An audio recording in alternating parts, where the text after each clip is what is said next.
Hello, free people of the Rocky Mountain region, and welcome to this Free State Colorado interview. Today, I'm joined by Patrick Neville. Patrick is a former state legislator and House Minority Leader in the Colorado General Assembly and a self described recovering politician. Well, Patrick, I hope you are well, and thank you for joining me today. Yeah, doing really well. Thanks for having me.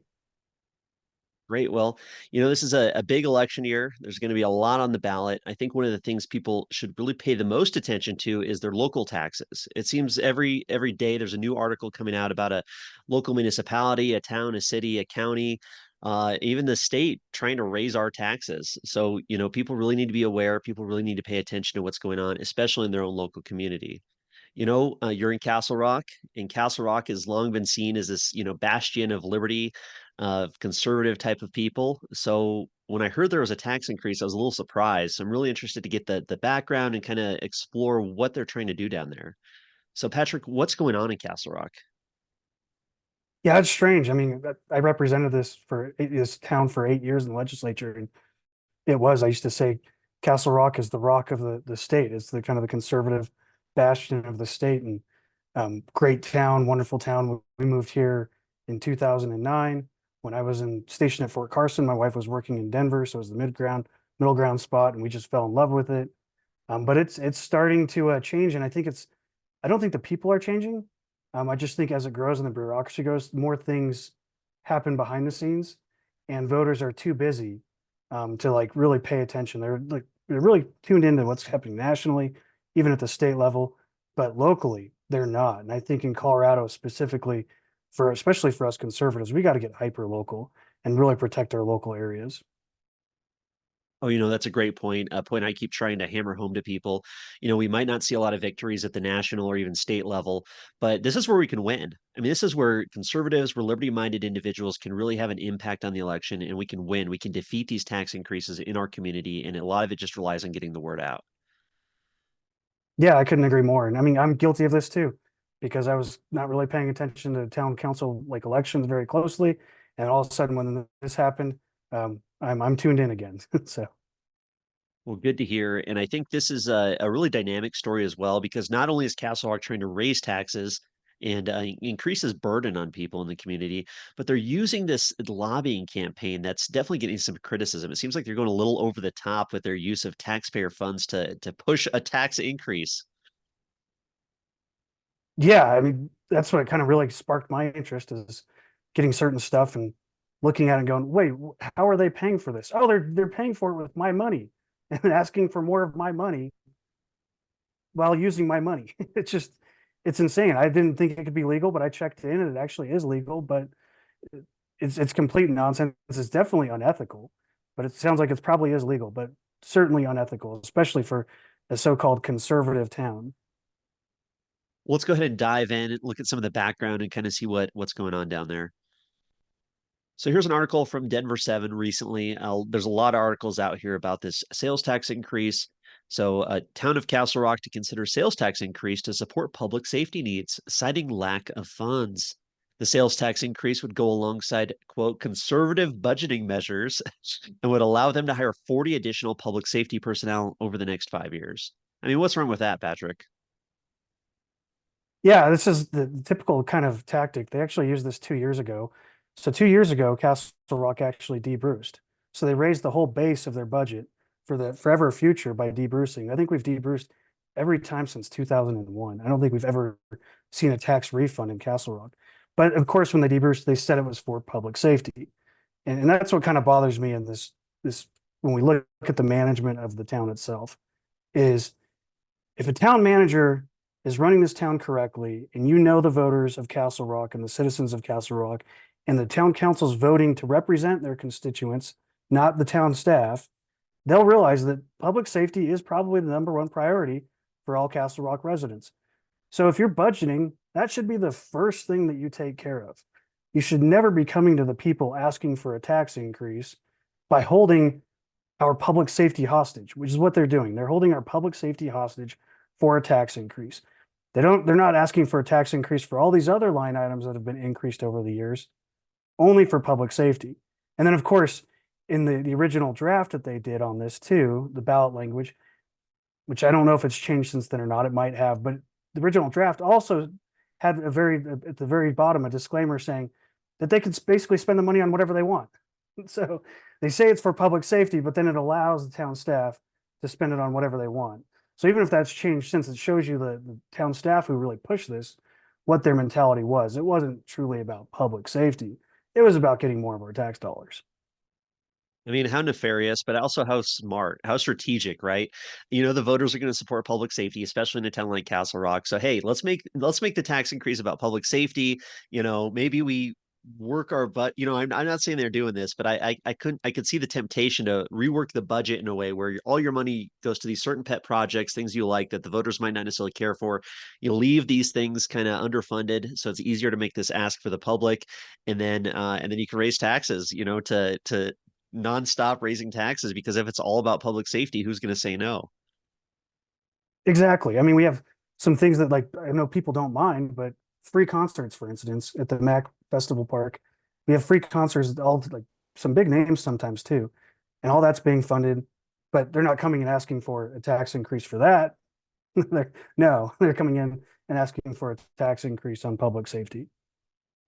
Well, and just to this, look at this article real quick. I thought it was interesting. On the line here, it says officials said that from 2012 to 2024, the budget for the town's fire and police departments grew by 178% and 217%, respectively. I mean, that's a huge increase.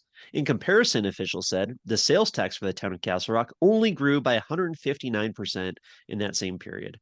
So it seems to me, hey, you still got 159% growth rate in your taxes. Can't they live within their means by staying in that little 159%? I mean, that seems like a lot of money, but of course they're spending more than they're taking in. Yep. And you'd think 159% would be more than enough to, you know, cover any sort of increases. Not to mention, you can always find savings in the other parts of the budget. Well, let's take a look at the budget here. So I took a screenshot here from Castle Rock's website here. So the 2023 budget, they spent $315.3 million, bringing in $272.5 million. So definitely spending more than they're bringing in. It says the town anticipates using 42.8 million in fund balance to fund one-time items during the 2023. So, and of course, they have to provide their little disclaimer here saying that this planned use of capital reserves is a common and sound practice. Because the voters, people in the community might say, hey, wait a second, you're spending more than you're bringing in. That's not sustainable.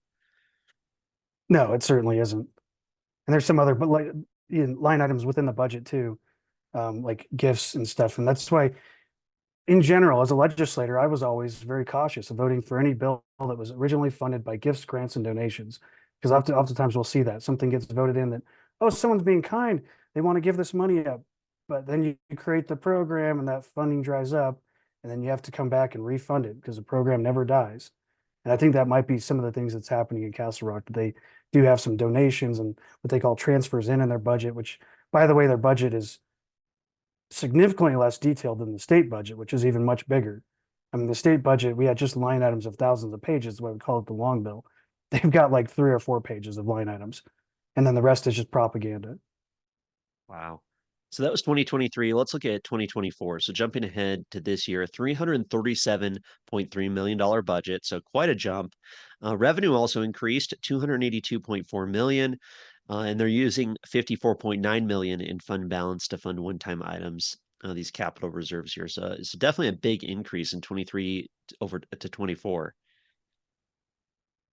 Yeah, yeah. It's, and they're saying inflation, but guess what? Castle Rock is mostly funded by sales tax.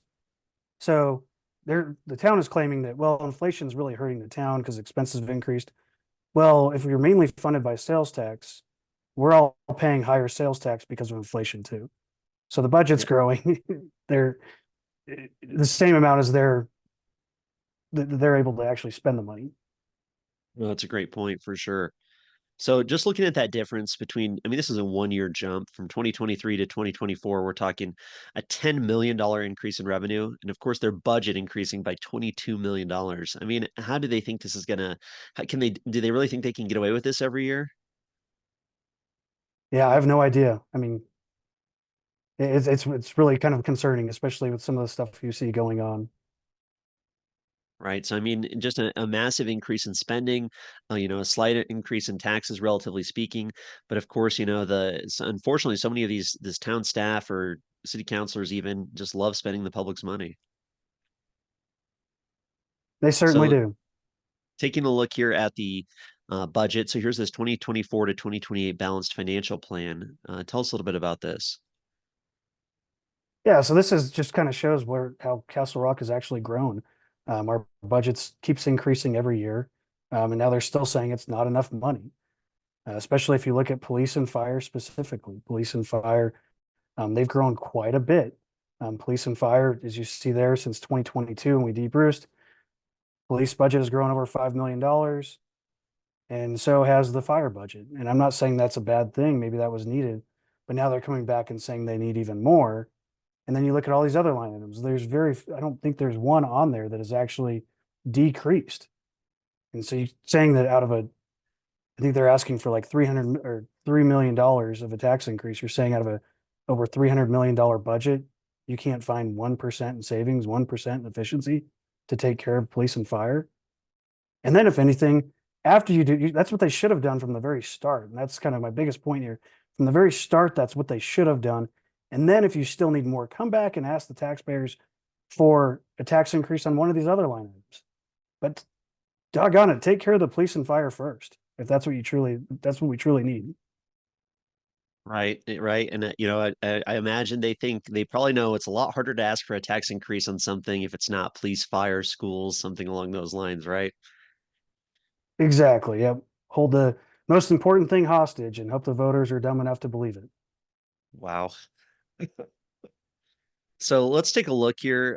Not only is Castle Rock asking for this tax increase, their revenue is increasing, they're living beyond their means, but it looks like they're using town resources, taxpayer resources here to kind of lobby the public. So what's this here on the screen, Patrick? Yeah, that's what irks me the most. It's actually this thing right here.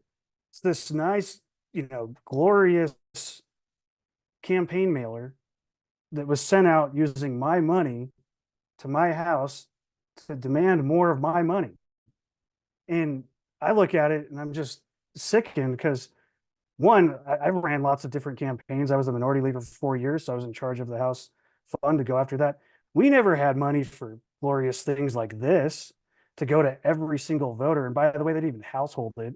So it's like it literally went to like everyone. We got two of these at my house because there's two voters here.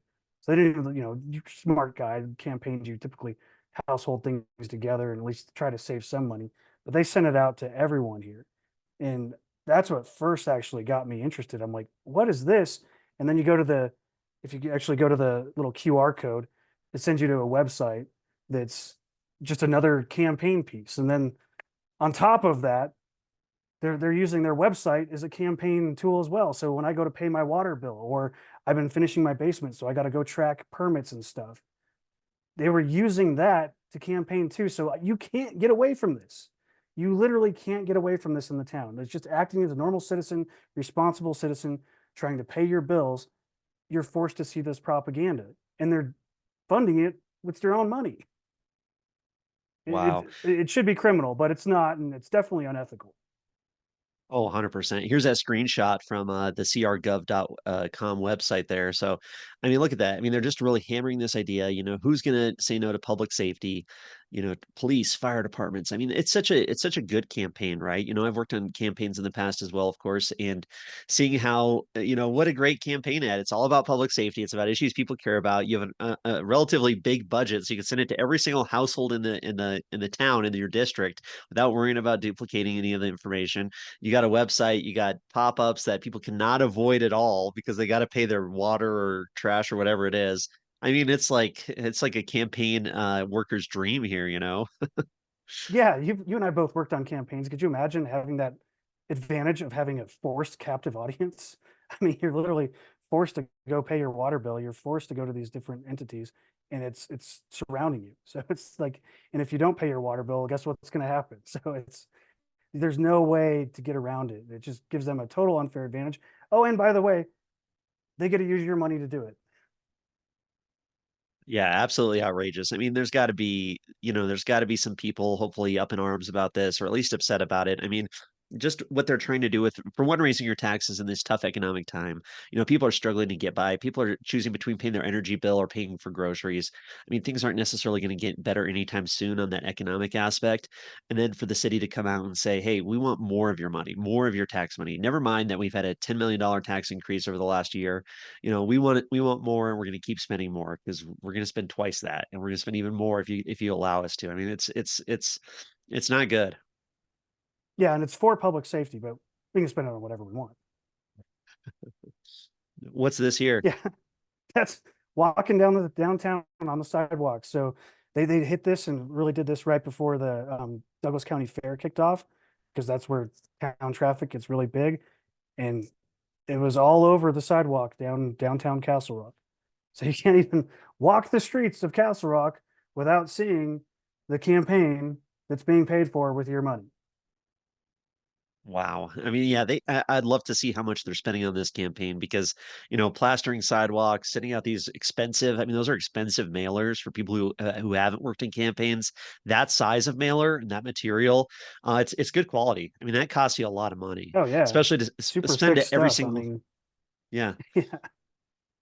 it's outrageous. Yeah, And then what imagine about if we this had one that here? campaign. Imagine if we had that campaign advantage where you could just go post it on the sidewalks. Go post your sign, your campaign yard sign on someone's like sidewalk in front of their house that you were trying to target to vote. Right? They walk outside to get their mail and it says, vote for Mr. Smith here. And you got to think too. I mean, Patrick, if somebody wanted to create a campaign committee to oppose the tax increase, have some campaign finance spending, I'm sure they'd have to register with the town. They'd have to have disclaimers. They'd probably have to, file reports and things like that if they're spending a certain amount of money. But of course, the city doesn't have to adhere to those rules, do they? No, no, this is not a campaign committee. It's just the town government doing it. And you're exactly right. We would, if I were to try to go out and actually raise money and form a committee to do this, I would have to register with the town and file different committee reports and get all that stuff done. Wow. This one here, what about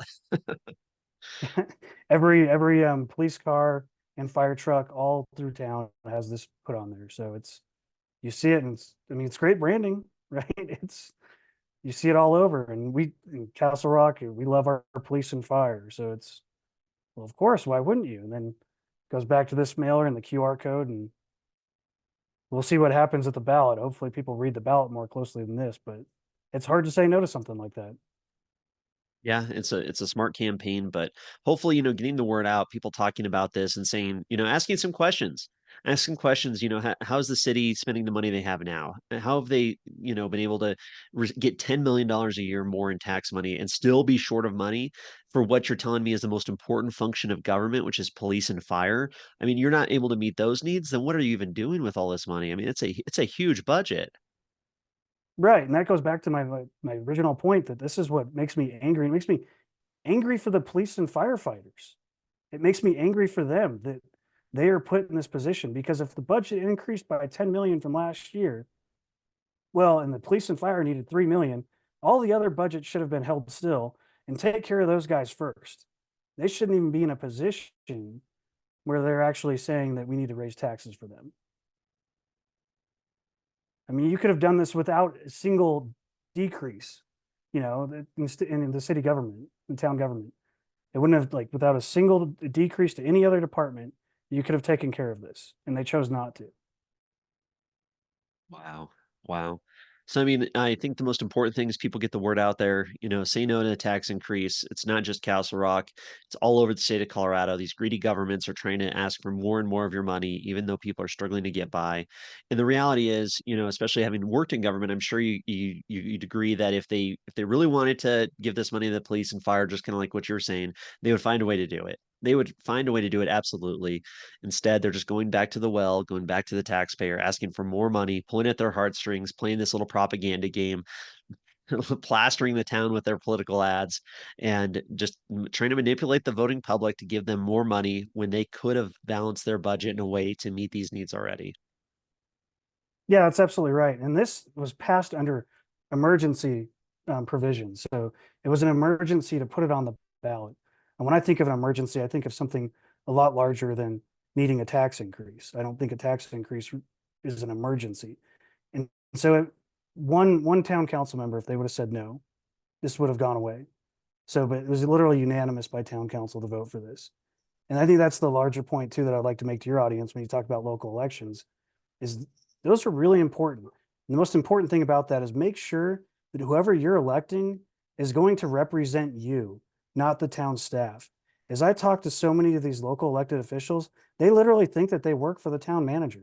And that's not the case at all. They're the ones that can hold the town manager accountable. They're the ones that can hold the town staff accountable. But a lot of times when I talk to them, it's, well, town staff says this, town staff says we need this, town staff, town staff. Like they're taking marching orders from town staff. And I'm going, hey, wait a minute. I'm your constituent. Work for me. Don't take more money from me. Go hold him accountable. Tell him why. Ask him, why are you spending my citizens' money on glorious mail pieces like this instead of actually just putting that money towards the police and fire in the first place? Great questions, great point. I think people really need to pay attention at that local level. You can have an impact. And I think you really hit the nail on the head at the end here with this broader issue. I've heard it. I'm up in Greeley now. I talked to a city councilor, and he kind of made the same point in a roundabout way that it's really the town manager that's the most powerful person in the town. It's not the mayor, it's not the city council, it's the town manager and their staff. They're the ones who really develop the policies. They're the ones that tell the council what the town staff wants them to hear. They present the information in a way to manipulate the council to vote a certain way, to put a certain thing on the ballot, maybe to raise taxes, to do this and that. And it's really unfortunate. I mean, people talk about the whether you want to call it the deep state or the bureaucratic state or any of this at the federal level. There's definitely that in local government, and these really powerful town staffs or city staffs really, really controlling what's going on in the city. It's really interesting dynamic, and it's something that people can actually have a real impact on. So yeah, thank you very much, Patrick, for the time here. Anything else to promote? Any other information that we should pass along to people? No, no, I appreciate your time. Appreciate the attention to this. I'm hoping this is people are going to be able to actually read the ballot language carefully and make wise decisions here in Castle Rock and especially in other towns. We're not alone on this. There's other towns doing the same kind of stuff. And I don't know if it's as blatant as using the taxpayer dollars like Castle Rock chose to, but it certainly does happen. And people need to pay attention, especially for conservatives and liberty-minded people in Colorado. We are kind of outgunned at the state level. I felt that 8 years in the Colorado legislature, being in the minority for all 8 years, it's tough. But in our local areas, we can have a big impact and at least keep those areas in a good spot so that hopefully the other areas that are starting to decay, like areas like Denver, they look at Castle Rock and go, wait, what's happening there? That's a pretty nice town. I like what's going on there. Oh, and businesses, oh, I like the low taxes there. Maybe I'll move my business there. And then once that starts happening, people start seeing that, then maybe we can have a bigger change statewide. But for right now, I think we need to focus on the local level. Very well said, sir. I appreciate you as well. Appreciate all your efforts here, getting the word out and fighting at that local level. Keep us up to date if there's any new information that comes out. But really appreciate your time and take care. Yep, you too.